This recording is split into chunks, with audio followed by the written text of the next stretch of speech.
talking about a full lunar eclipse. It's happening at the peak of winter solstice. And Richard Louis is here with all the fabulous details. So Chris will have to go to bed early, get up very early, and watch it ourselves because it's going to be happening late at night. Yes, we're talking about something that hasn't happened in a long time. The last full moon lunar eclipse on the solstice happened hundreds of years ago, some 400 years ago. And so you can bet that celebrants are really going to be going big this time, perhaps like this.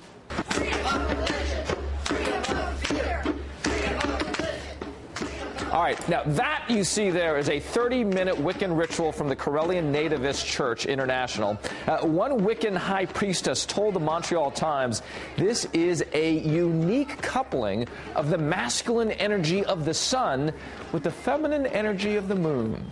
All right, now this icon, as I was watching this entire ritual here, Chris, they circle around the symbol, which I haven't been able to figure out as of yet, but when I know, I'll let you know. It's sort of interesting in terms of what they're doing there. Others, to celebrate this, they're going to be in Portland, Maine. They've got a meditation, chanting. They have crystal singing bowls as well. I don't know what that is. And they also have poetry. There's also a dance ceremony in Oregon. They're just going to dance the whole night away. That kicks off at 7:30 p.m. local, some 4 hours before the actual eclipse begins.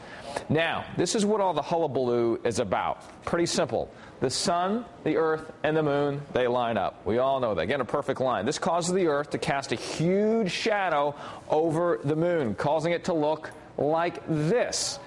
Bloody red. We've got a picture of that somewhere. Here it is. This is what happens when the Earth's atmosphere does something to the light coming from the sun. It acts as a filter. It strips out basically the light from the yellow light from the sun. Now, that basically only leaves red light hitting the moon. Now, see, this is what happens here. Filters it out. And then the red light hits the moon, it bounces back, and that's what we see. That's the red light that makes it look so beautiful when we're watching, again, this lunar eclipse as the light bends there. Also factored into this here, Chris, ash pushing into the atmosphere by volcanoes. That can make the moon appear just a little bit darker.